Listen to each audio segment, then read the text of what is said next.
I'd like to welcome everyone to the latest installment of The New Normal.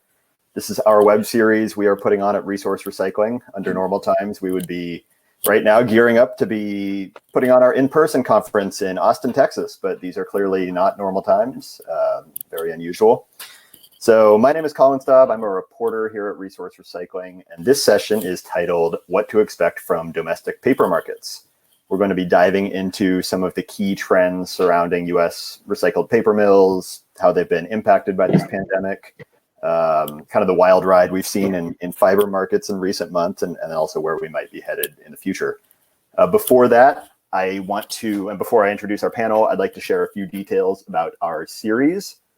First, I want to say thank you to our series collaborator, the Recycling Partnership. They've been involved in kind of helping to shape the content of this series, and they've been, helped us with the sessions. I'm sure many of our viewers are familiar with them and the work they do. Just this week, they announced details about $800,000 in local program grants that they distributed in Michigan alongside that state's environmental agency. It's kind of the type of projects they often are engaged in. You can find out more at recyclingpartnership.org. And so just want to say thanks again to the Recycling Partnership, our series collaborator. And then I would also like to thank our platinum sponsors that are here. They've been supporting each one of our 6 virtual sessions. It's Harris Equipment, Retrack Connect, and the American Chemistry Council. Each one of these entities, for a long time, they've been key members of the Municipal Recycling Dialogue. Again, that's Harris Equipment, Retrack Connect, and the American Chemistry Council. So thank you. A couple technical notes. This is a Q&A session. I'm going to start out by asking some questions I've prepared for our panelists. Later on, I'll be taking some questions from the audience. I encourage you to submit questions using the Q&A feature of the webinar platform rather than the chat feature. That kind of allows them to be posted in the same place, allows people to vote on which ones they want me to ask. So that's kind of a good feature. We also have some technical assistance folks on the webinar who may be able to answer some questions. If you have any troubleshooting questions, you can put those in the chat window. And then in the handouts section, you can get a form. We're offering continuing education unit. That form, if you're doing that program through SWANA, this discussion will count towards that program. Right here. And then finally, I would like, just to say, please keep our 2021 Resource Recycling Conference on your radar. I'm still trying to get through 2020. Hard to say what 2021 will bring, but we're excited to continue these discussions in one format or another, kind of depending on how everything evolves with the coronavirus. So be on the lookout for our 2021 show. And with that, I think we will move on to our speakers. I'd like to welcome our panel of 3 experts in the recycled fiber space. These folks are all involved in the paper mill industry from slightly different vantage points, but well positioned to observe the trends we've seen in recent months and years. So I'm going to introduce them and then ask them to each give a brief overview of their company and kind of their role in this market. First, we have Linda Leone of WestRock, where she serves as Vice President for North Region Recycled Fiber Supply. Next, we have Jay Simmons. He is Manager of Packaging Products Development at North Pacific Paper Company, NORPAC. And then finally, we have Ron Sasine. He's the project developer at Crossroads Paper.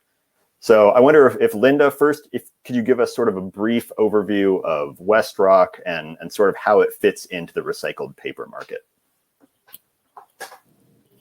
And I think you're muted right now.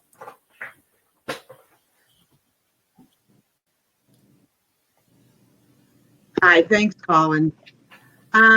Just a quick introduction to WestRock. We're a leader in differentiated fiber-based packaging solutions that deliver products to millions of customers every day, including many of the essential products that are so important during the pandemic.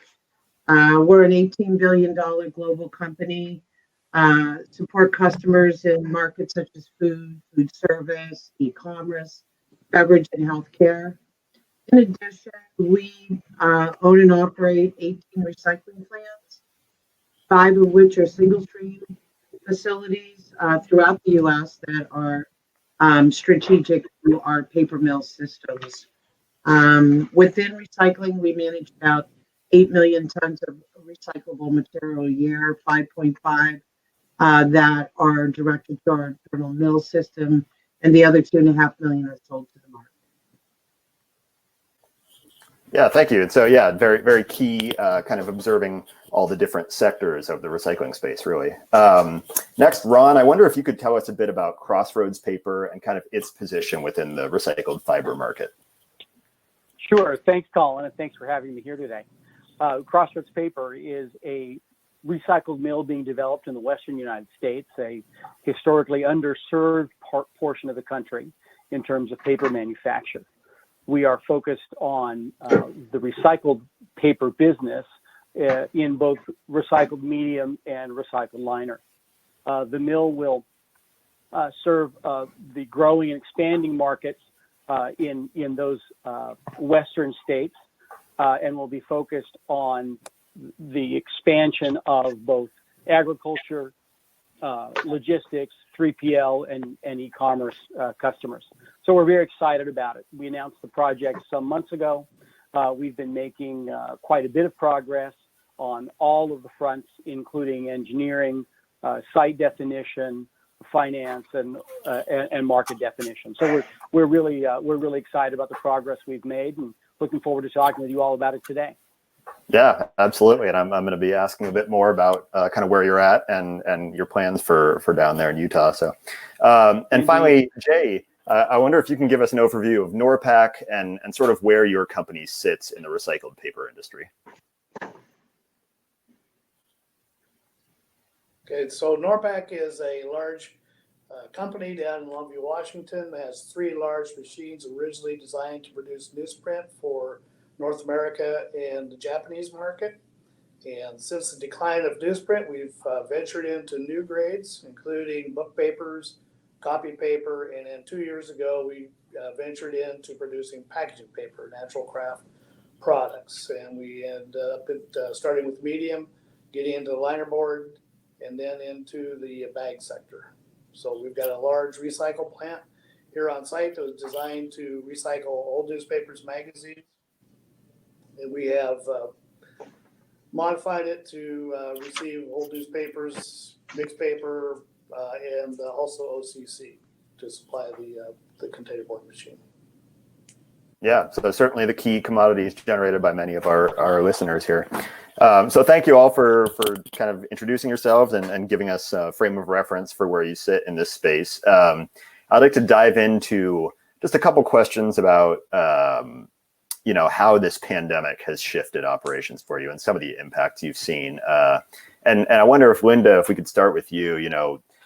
WestRock operates MRFs, operates paper mills, kind of involved in many parts of the recycling process. You're taking material from the raw recovered fiber stage and producing packaging. So for our audience here, I'm curious to hear from WestRock kind of how has the pandemic created changes when it comes to securing material, bringing in that recycled fiber.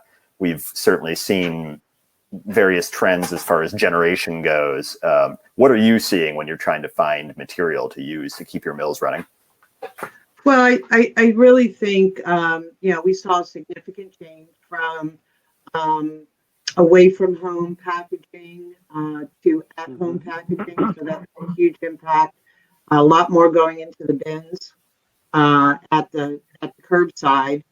By the same time, we saw higher demands from some customers whose products were in very high demand during the pandemic versus some that were in less demand. So really taking what we do and being really flexible with our capabilities to try to supply and match their demand with products that we could make for them. So I think that was probably the biggest challenge in the early days of the pandemic. And with that switch from commercial, the move towards more material going into the bin, does that create challenges? Is that, there's obviously it's a different stream, residential material, often more contaminated, smaller cardboard for the OCC stream at least. Is that something you're able to quickly adapt to, or is that a challenge? My answer would be it depends. Sure. We have many mills with many different cleaning capabilities. So we were able to secure and run all of our operations, whether they were corrugated or consumer coated or uncoated material, meeting what we needed. It was just a matter of really being able to keep up with that grade mix. So maybe we lost retail, but we gained grocery. So the dynamics of what was being produced and what was available to the market, we were able to shift that with our relationships and being able to move stuff around from mill to mill to get those right feed recipe mixes for what we were seeing.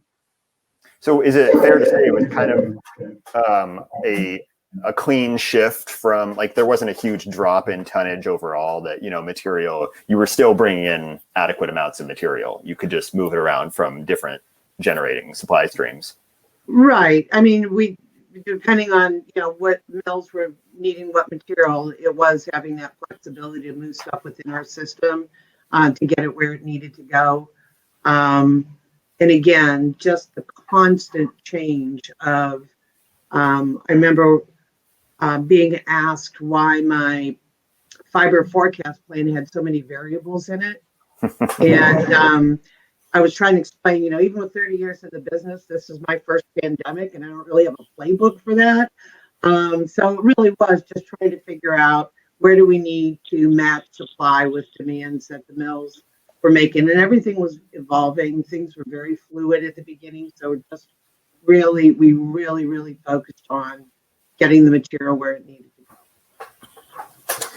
And Jay, I'm curious to get your take. You mentioned Norpac has been producing recycled packaging for some time now, bringing in OCC, mixed paper, some of the major residential recycling commodities.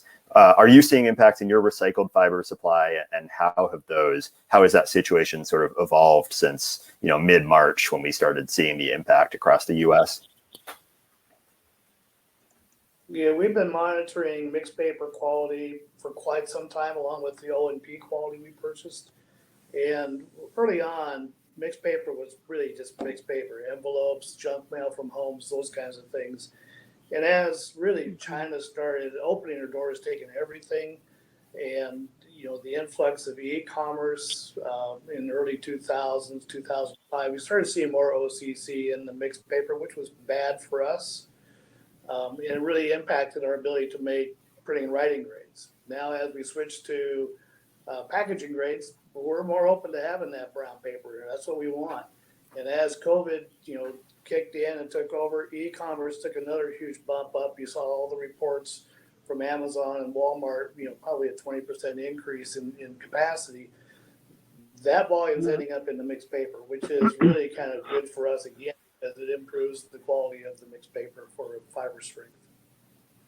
Interesting, yeah, and I want to hear more about that shift from printing and writing towards packaging, because I have a couple questions about that later on. That's something that we've seen kind of accelerate in recent months. So, I'll be asking a bit about that. Yeah. Ron, the Crossroads mill is obviously it's not running yet. You're still in development, but I imagine you are closely watching the recovered fiber market and have sourcing plans, particularly as you look to be bringing in material in the next year or so. What do you see? You're going to be taking OCC and mixed paper, as I recall. What do you see in the supply environment right now? What is the pandemic doing to the recycled fiber supply that you will be looking to take advantage of? For sure. Let me, if I may, just take a quick moment and hook onto something Jay mentioned about the changes in retail. You may, Colin, I know you know this, but I'll just add this for everyone else's benefit. I spent about a decade here in Bentonville, Arkansas, where I was the head of packaging at Walmart prior to becoming involved with this new project. And so I have a very distinct view on how retail impacts the downstream use of OCC and other recycled fibers. And what I can tell you in terms of how that retail change during the last 5 months and what we project forward is really critical to what we see going on. There's quite a bit of material, of course, still flowing through conventional retailers. But if you look at restaurants and other food retail establishments, particularly in the QSR business, fast food, what you're noticing is is big drops in that flow of material, and the amount of corrugated used by prepared food purveyors, whether they're mainline restaurants, QSR, is actually quite high. And so you'll see output that normally would have been, fairly strong during the spring and summer months, really held back as a result of the cuts in in-store dining, in fast food, and the like. As far as the flow through the retail stores, where you're seeing the biggest hit is not in the mass merchandisers, but in apparel and in some of the conventional mall operations where you just don't have as much foot traffic, of course, and you don't have stores either open or open as many hours. And so all of that leads to a turn down in the amount of OCC transiting through those very traditional streams. From our viewpoint, in terms of the development of a new mill, we're quite confident that, as Linda has pointed out, there's a rebalancing of the flow, and that the OCC that traditionally may have come from large institutional users, large retailers, and other major sources is now being distributed differently, and we're seeing a greater number of boxes and larger size boxes, more importantly, flowing into the bin and the conventional residential collection. Just anecdotally, we had a conversation just yesterday with one of our project partners, and his complaint about COVID was too much time at home, too much trying to oversee his kids' schoolwork, and way too many Amazon boxes on his doorstep.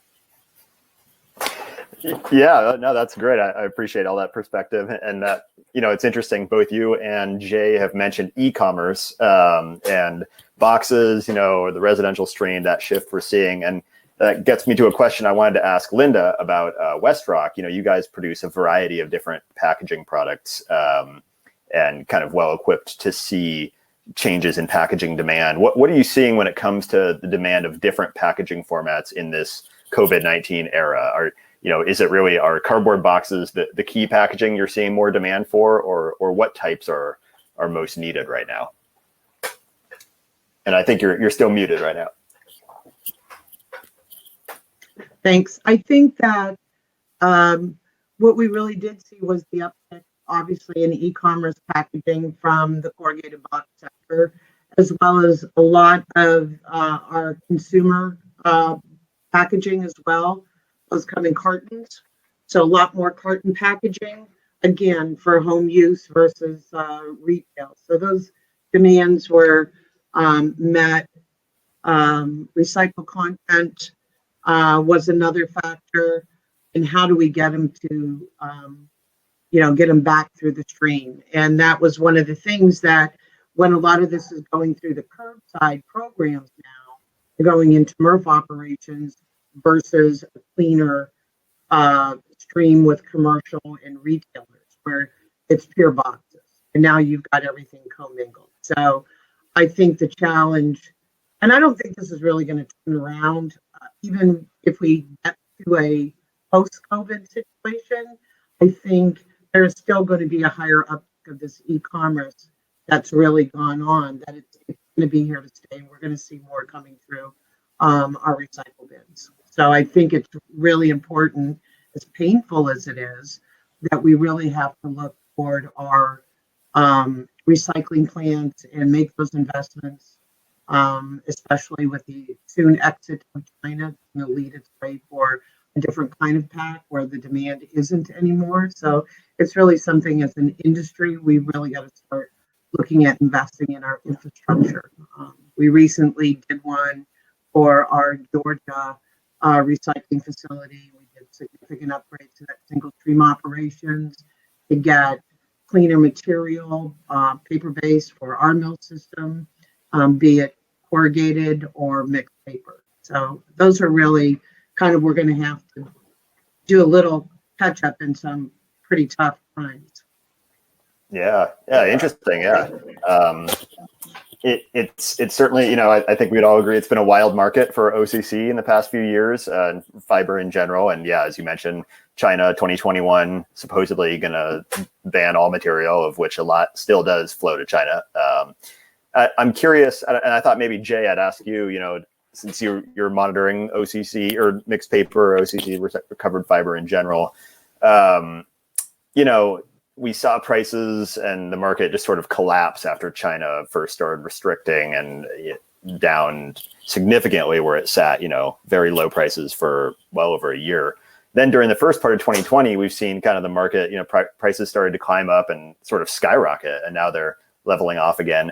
And I'm curious, you and the others, just to get your take on the factors behind the OCC market. Is this simply a supply and demand issue driven by the pandemic? Are there other factors at play here, or what is driving this sort of roller coaster we're seeing?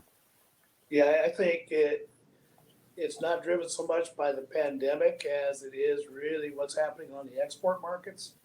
As we all know, on the West Coast, the prices are dramatically influenced by China. When China comes back in and wants fiber, everything tightens up really quick. The prices start going up. When China backs out, whether it was 10 years ago or 2 years ago or 2 months ago, prices will respond to it. So we're always very influenced on the West Coast by what's going on in the export market. And it seems to be weighted more towards that than it is the COVID. Everybody was expecting box demand to come down quite a bit, and it really didn't. Initially in the COVID pandemic, box demand went up quite a bit because there was just a big shift in the supply chain demand. And then it kind of tapered off in June, and now we're expecting it to level back out again. So all these issues that we're on, and then to talk about with really the shift from brick and mortar stores or from brick and mortar restaurants to takeout to more e-commerce, it's all just rebalancing the fiber supply. Colin, if I may, another Please. important part of this is the fact that there was a significant rebalancing toward coated recycled board in the consumer packaging business. Linda mentioned this, but it's really critical here because the same OCC, the same mixed paper flows that are being pulled up by containerboard manufacturers, likewise are being pulled up by coated recycled mills. And the demand that they encountered as a result of the center store grocery panic buying in February, March, and April really boosted the demand for that available resource of recycled fiber. And so you saw a quick run up that has now moderated because, of course, that initial quarter worth of let's say, very aggressive buying from consumers leveled off. And so it's really critical that we see what was happening there was driven by some unique factors around folks and stock up purchases and those kinds of things. It just was what we were dealing with sort of simultaneously with both containerboard mills and coated recycled board going after the same furnish. Right. And yeah, staying on that sort of supply demand and these various trends that we're seeing, one of the key things we've watched over the past few years is domestic paper companies taking in more OCC, taking in more mixed paper. I believe all three of your companies have done this as less of that material has gone to export and it's just available. Is the pandemic affecting that trend? Are we going to see either more or less, companies getting into that space? I guess in some ways, what I'm saying, I've heard the pandemic has sort of reinforced the importance of recycling as a manufacturing feedstock and recovered fiber. It's kind of doubled down on how important that is. Is that something you're seeing? Do you anticipate we will continue to see these investments in the recycling space in a post-COVID world or even amid the pandemic? And I guess that's open to anybody who'd be interested in answering that. Just your thoughts on it.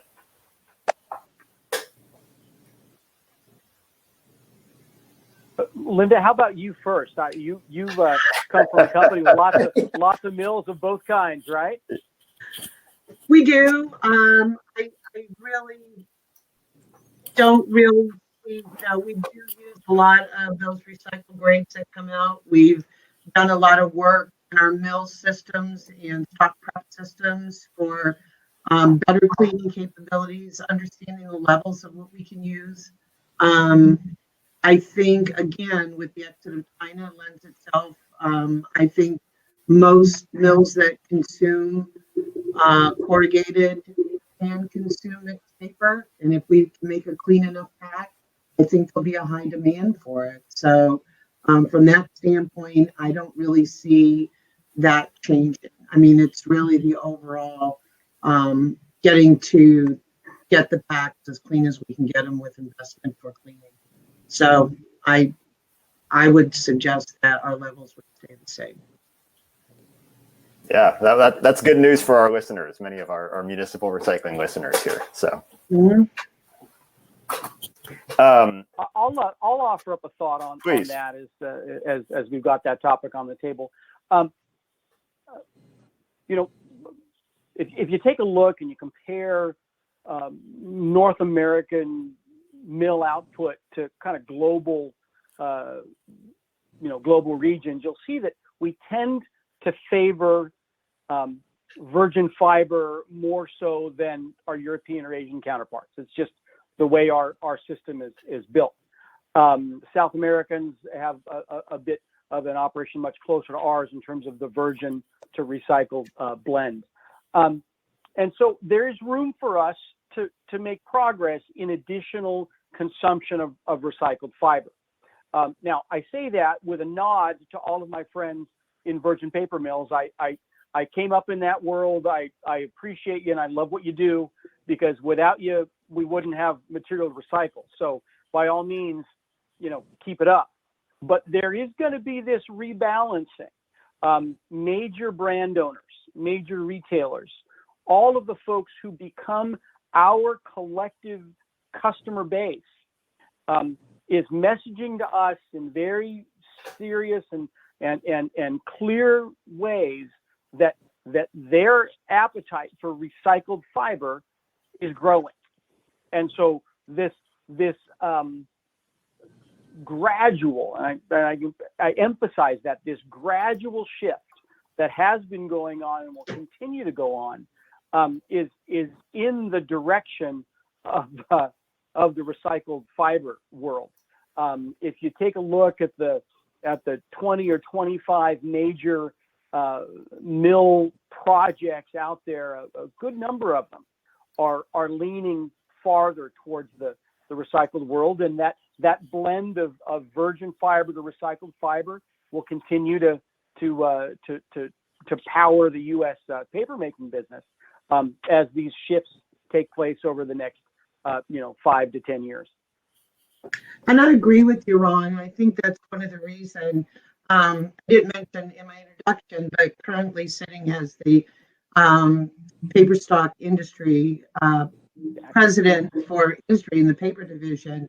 And one of the big projects they've been working on that actually finally came to fruition this year, right through the pandemic, was a paper recyclability protocol. And to your point, that had a lot to do with the increase in wanting brand owners of wanting packaging, fiber-based packaging, recyclable packaging. Yeah.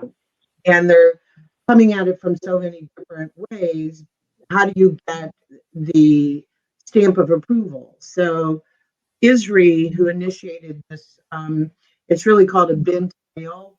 So it's not just a matter of sending certain materials in for testing. It lends itself for design for recycling and the protocols that will go with it. Testing we're doing from the MRF system collections all the way through paper. It's going to be really, hopefully, changing how we look at things in the market as they come to market. They come to ISRI for the protocol testing as they start the design process. So it's not guessing will it or could it, or I hope it does. We can actually start the certification program for paper-based packaging. So very excited about it. No, that is exciting work. That's really good work. first in its space. I mean, plastic is a very robust protocol, and so ISRI is working with a number of other associations. We're kind of using them as our consulting group. So there's a number of industry, making sure, are we on track? Are we checking in? So it's going to be a pretty powerful, hopefully, as we see this shift, as you said, from or shift to fiber-based packaging. Yeah, no doubt. Jay, I wanted to shift gears a little bit and ask about, one interesting component of the pandemic and its impact on fiber is it's sort of accelerating what we were talking about, this shift away from printing and writing paper markets towards packaging. We've seen, offices have been closed, schools are not open. There's just very little demand in that sector. And we've seen a lot of, a few printing and writing grade mills idle or shut down altogether in recent months. I believe this is part of what drove Norpak to get into recycled packaging in the last couple of years.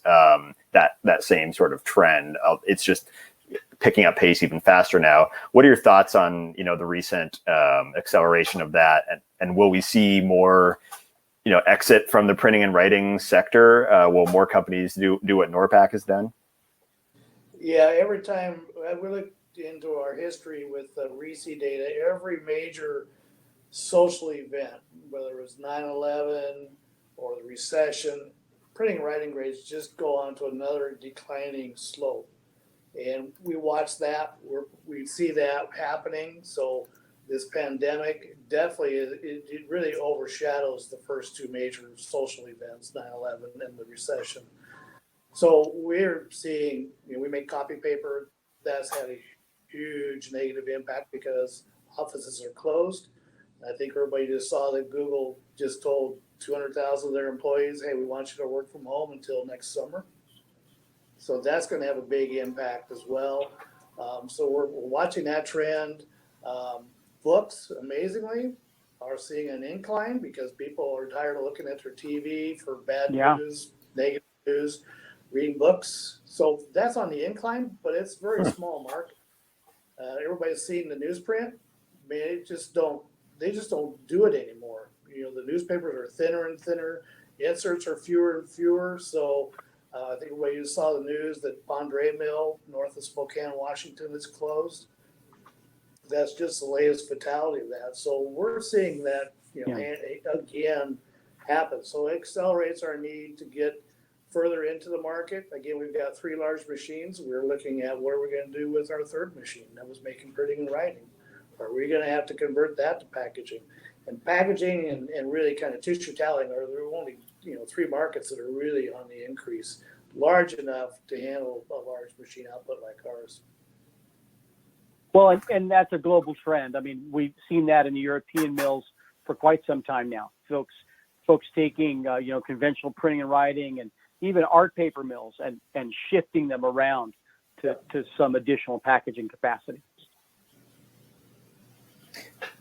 We've been reporting. I've written a lot about paper mill investments in recent years, especially from the ones from Crossroads and Norpak are some of the pretty major ones that we've monitored. And a lot of these were slated to come online next year. 2021 was kind of a big year for a lot of these projects.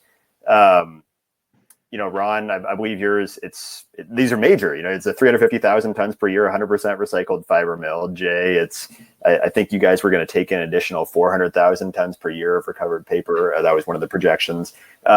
These are kind of huge impacts for the recycling industry. And now we have this pandemic that has, paused everything. It's sort of disrupted daily life. We're here on a virtual call instead of in person. We're still in the heart of it, maybe in the beginning stages, depending on who you ask. So it's hard to say for certain. But does the pandemic impact these mill investment plans? Are companies going to still, it sounds like you guys are moving forward with your plans, but should MRF operators who are looking forward to these end markets coming online expect delays, or are things, on track? Oh, they're on track for us, but definitely had a long pause button as everybody just kind of went into a hibernation and didn't want to come out and talk to anybody about, any investments because the unknown part. So now that people are really starting to come back out and enjoy the some sense of normalcy, even though we're a long ways from it. Now we're starting to get back into track with the financing for the project, and we hope to have an announcement soon on that one. And Ron, Crossroads paper, still planning for your same schedule or any delays from the pandemic? Oh, absolutely. I'll go with Jay's response. I think that probably is a good answer. The reality is everything is on track. Everything is moving forward as we'd hoped. There are a few things that become a little bit more difficult. It's hard to get folks in a room to make a decision. Sometimes it's hard to get out and walk a site. So there are things that just may take a little bit longer, but nothing has deterred us from the project or slowed it down beyond a calendar that we can all work with. So we're moving ahead, and we have every indication and every expectation that will be coming online in the quarter in which we'd hoped. Oh, that's good news. Yeah, it's certainly. I mean, these huge, economic hits to the country, you kind of start to wonder whether everything is on pause, whether things are going to be canceled. And it sounds like for the recycling sector, they can still kind of count on end market. Well, and Colin, and you touched on it, earlier in the webinar. But the fact that there is more available material and more local need for that available material is simply going to prompt these projects to move ahead faster. We're not talking about, how do we provide material to a far-flung, global region. We're talking about how do we use it here? How do we make it part of the domestic economy? And as that domestic economy rebounds and re-strengthens from this dip, demand for materials is going to flow. In a similar question, and maybe one of my last questions, and then we'll get into the audience questions. I've heard, among the folks that watch the containerboard market, watch the recycled fiber sector in the U.S., I guess with so many new projects underway to take in OCC and mixed paper, is there any concern about creating overcapacity in the recycled packaging market? It's kind of a strange question, maybe given that we saw MRF operators struggling to move OCC, and getting extremely low prices until not that long ago. But I'm throwing it out there. Is there enough OCC supply to meet the demand that's coming online in the U.S.? And maybe I would throw that to you, Ron, and then maybe Jay and Linda, if you guys want to offer any thoughts on that too. Are you concerned about securing enough material with all the mills coming online? Yeah, thank you. We're actually quite confident that there will be adequate material for our purposes. There is a great amount of material today that we are losing from recycling stream into waste or other uses. And it's quite clear that as viable markets for that material emerge, that material is going to find its way to mills. We like to say that mills are like magnets, and they pull in the material from around them, and we're going to see that happen. We're seeing it already, but as folks and observers have noticed, there are municipalities around the country that are cutting back on recycling programs because they don't have their traditional market available to them. So as mills emerge in the U.S. that can take up that volume, those municipalities will find an opportunity to get material back to a profitable end use.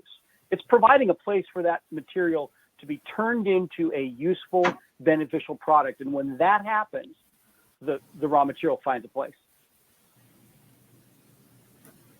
And Jay, your thoughts? Is NORPAC concerned at all with the other projects coming online, or are you feeling good about being up there in the Pacific Northwest? Yeah, when our big recycle project goes in, we'll be pulling from far beyond the Northwest.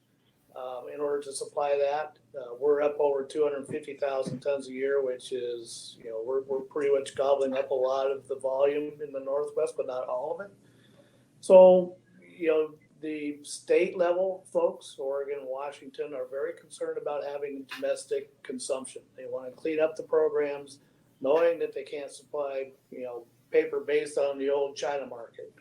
In order to be a viable supply for all the mills, whether they're in Northwest or California or anywhere else, they've got to have clean supply. They cannot continue to ship garbage to the mills, because that just ruins the economics and then the risk of them, hey, we're just done with this grade. We can't do it anymore. So as they clean that up, that's going to improve everybody's economics and then make it more enticing for mills to get into more mixed paper usage. OCC has already got a very high recovery rate, but when you get into the mixed paper, there's so much other stuff in there that gets confusing that we don't really know the recovery rate of paper through the mixed paper residential programs.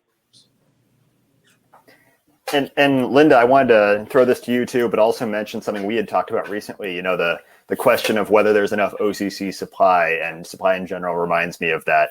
The recent AF and PA, American Forest and Paper Association, announcement on relating to pizza box recycling. I'm curious, if you can tell us about the message recycled fiber end users are looking at to get out there about pizza boxes, and is this maybe one tactic to increase supply of OCC in the U.S.? I think it's really, excuse me, it's really kind of funny. Pizza boxes have been in the recycling pack for OCC for decades. But there was always confusion surrounding it. And I think what the AF and PA and ISRI and joined with other fiber-based industry associations, it's like, let's just clear it up. It's a corrugated box. So the ask from AF and PA to WestRock was to conduct a study on the barrier to entry in some people's minds. It's got grease on the bottom of it. It could have some cheese in it.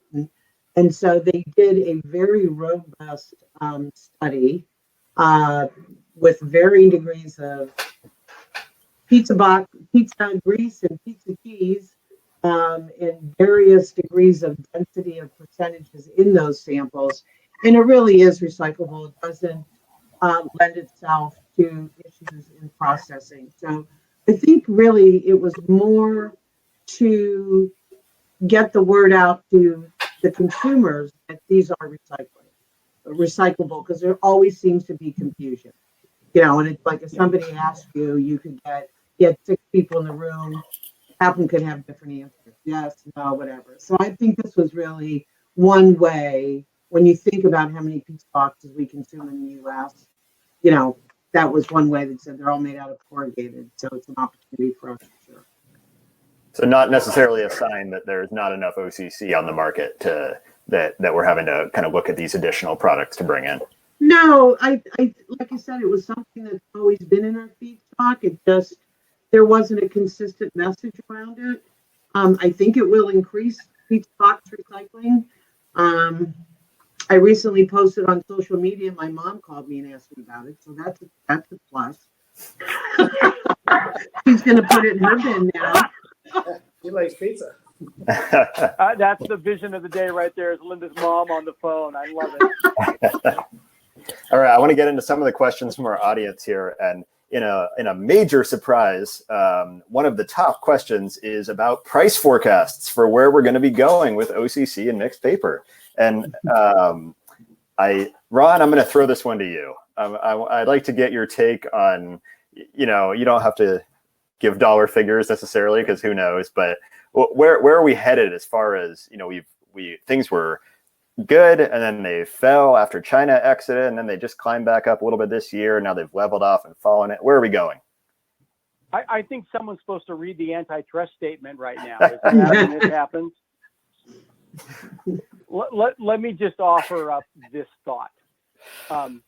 It's worth going back in your data and looking at some historical trend lines around OCC pricing, mixed paper pricing. I've done this. I keep a fairly detailed track record of where pricing has been. And it's really critical to understand that we shift up and down off of a fairly established trend line, and that trend line doesn't move a lot. And so, yes, there's going to be periods of time when we see significantly higher market pricing, and there will be time when we see significantly lower market pricing. But moving off of that benchmark pricing that we've seen now for 15 years is very unlikely. I would suggest, again, it's a little bit like a pendulum, but it's going to swing back towards the middle every time. Sure. Yeah. No, I think that's a fair answer. And Jay, would you like to add anything to that?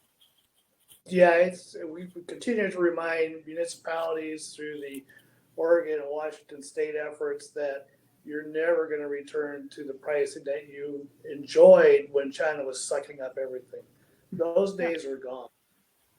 And you're going to get back to the more normal domestic market pricing. If domestic market pricing gets too expensive, mills are going to look for alternative supply. If OCC gets too expensive, they're going to look to mixed paper. That just happened just a couple months ago. Mills started looking at more mixed paper. So it's going to be more of a domestic demand type thing. Mixed paper gets too expensive. What are mills' options? They can't continue to operate at a loss. They're going to curtail or shut down. So it's going to come back into balance based on the domestic markets. And to the benefit, Jay, of what you're saying is, municipalities, counties that run these programs are going to have more predictability because they won't have those sort of wide swings that you're talking about. And that predictability is then the foundation of a really well-functioning program. We got a few questions here that are interesting. They're about kind of the materials that are coming in that your facilities may not want, and kind of how you're handling those. And first, we have the new Amazon pouches. We have, these are paper pouches, but as the question writer says, there's a white foam-like layer between the two paper layers that does not appear to be recyclable. There's allegedly a claim that the pouch is recyclable. Would your mills accept these? Would you bring in these materials that have multi-layers and have this foam-like layer between a couple layers? Is that a problem for you, or would you accept that? Maybe Linda or Jay, if you guys would like to comment on that material, if you're familiar with it. I'm not familiar with that particular. There's quite a bit of substitute packing that is going on in the packaging side for these padded envelopes. If it ended up in our streams and it wasn't a paper base, it would probably go out through the rejects. So without seeing it, without being able to really know for sure, Amazon's pretty good about stamping the stuff they think is recyclable and not for the things they don't. And again, these are the kind of things that are just going to continually come up in our waste stream, which we're really hoping the protocol is really going to give us some direction on in the market and the consumer. Yep, this works. Nope, not so much. So really hard to say what that looks like, but if it was something other than paper-based, it would come out in one of our rejects. Could potentially be a contaminant. Absolutely. And then a sort of similar question, and this is, I'm not sure if this is something you can quantify on the spot here, but I'll ask and see if you have a figure. What's the impact financially? How much does plastic film, wrap, bag contamination in paper bales? How much are you having to spend to clean up, some of these paper bales? Is this a significant financial investment to have to, get that material out of there? And maybe Jay, I'll ask you that one. What's the contamination cleanup cost that you're looking at? It's very expensive. I think if you look at an OCC mill, then it can correct me, but it's got a fairly high yield, maybe in the 90 to 95% range. Well, we're based on mixed paper. our yields are down around 70%. Very significant loss. It's all plastics for the most part, whether it's film or rigids. So this comes in, the MRFs can't sort that out. They're not really set up well to sort that out. Some of them are, putting in better technology, more optics to pull that out. But it's still a very significant portion. And we tell all of our suppliers and all the municipalities, we still haven't figured out how to make paper out of plastic containers. So they don't do us any good. It's just a huge economic impact. That's what helps drive your price down, because we've got to dispose of them. We've got to haul it in. We've got to haul it out. It's very expensive. Yeah, I'll just second what they've already said. That waste problem hits you twice. It hits you once at purchase, and then it hits you on the back end about how you have to dispose of what you've brought in. Modern paper making equipment is extremely technologically advanced, and in the stock preparation systems of those paper mills, they have very advanced systems for how to manage what comes in. And so from an operations and manufacturing viewpoint, we can manage lots of different things that might come in the loading dock. But every time we have to, it's a cost variable that runs the wrong direction, quite candidly. And so it's absolutely hoped for and expected that the people who deliver recycled fiber to these mills do the best job they can at providing good, clean, and ready to run fiber. We've mentioned it a couple times, the looming China issue, that years after the initial kind of restriction, we're still looking at another significant cut that will impact the fiber market. And one of the interesting trends we've seen the past couple of years is the increase in recycled pulp production in the US, and particularly recycled pulp production for export to China, because it can get around those, restrictions. It's a relatively finished product, and it's not subject to the scrap restrictions. There's a couple mills that are doing this right now and shipping the material. Is any plans for your mills, either Norpac, Crossroads, any of the WestRock facilities? Is this a sector that you would look into as a kind of an opportunity to look at as we see another major market shift? And, there's always opportunities when there are these challenges. So is that something that any of your facilities are interested in getting into, recycled pulp production for sale overseas? I can answer that with, I wouldn't have any idea. I'm in recycling. Sure.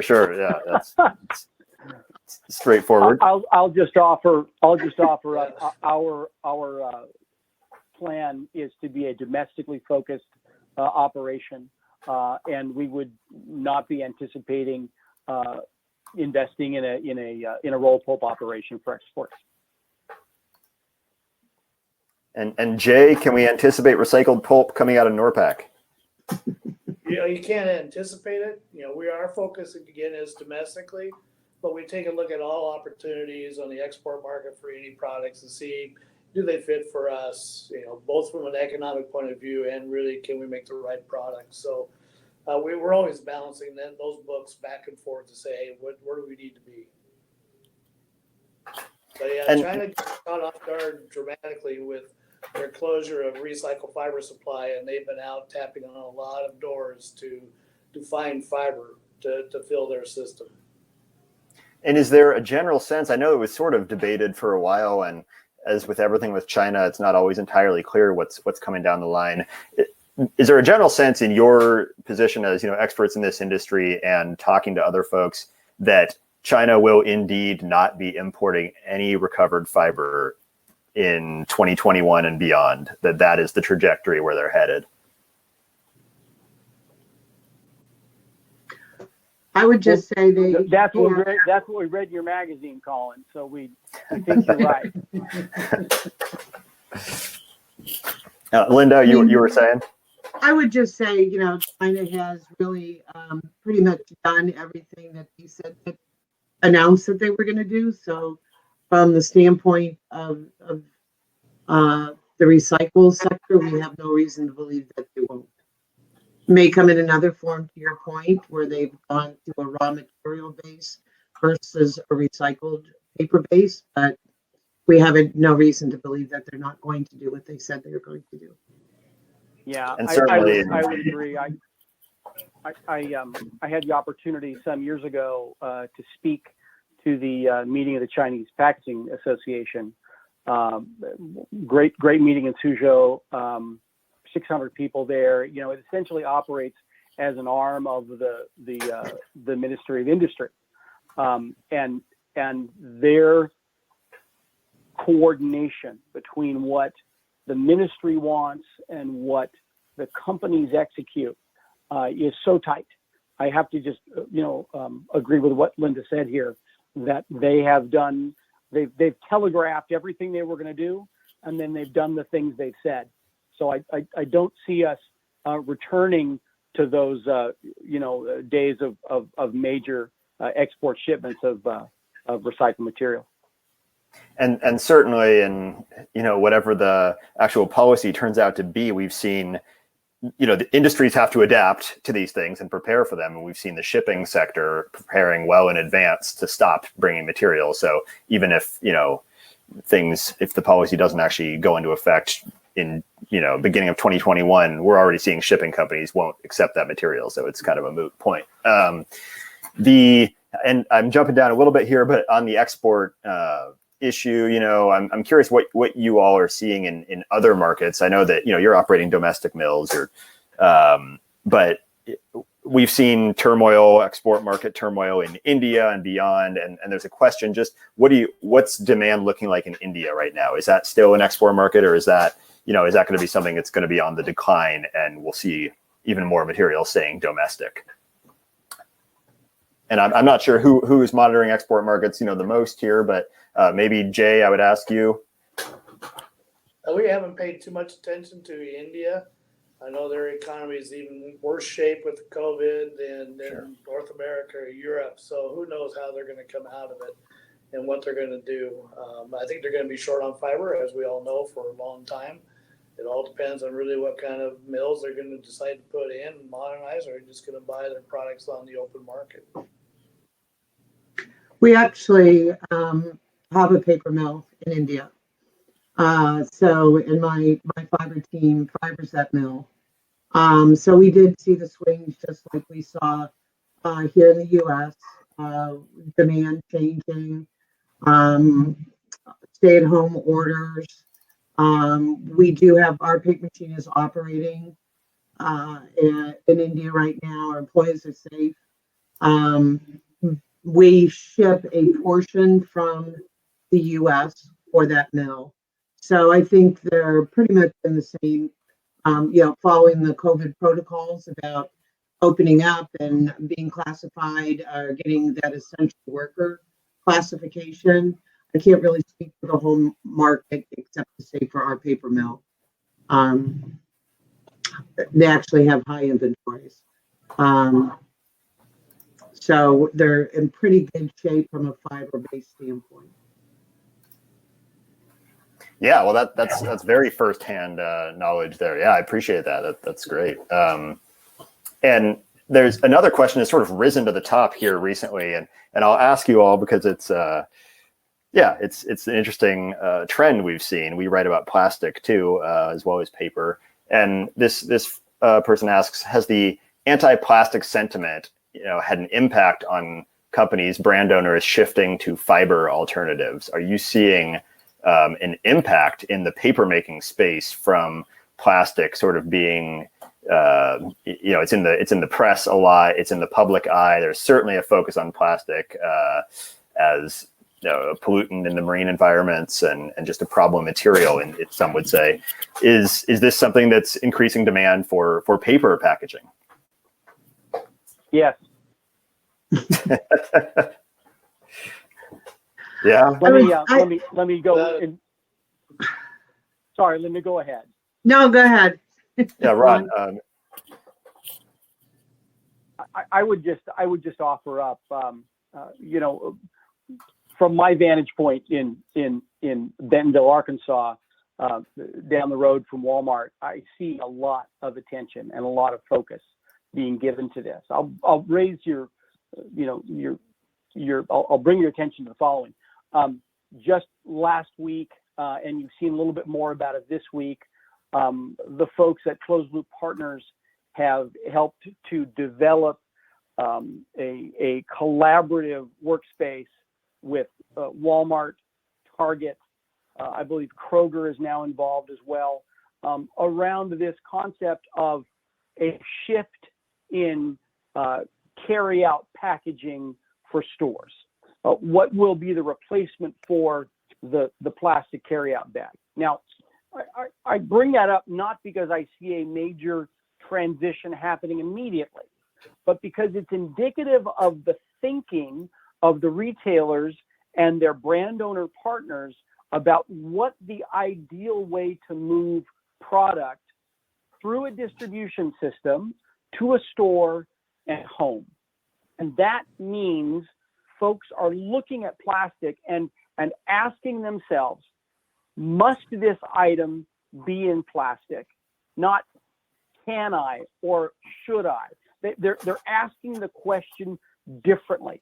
And I can say that because I've had those conversations with brand owners, and I know that they're looking for alternatives.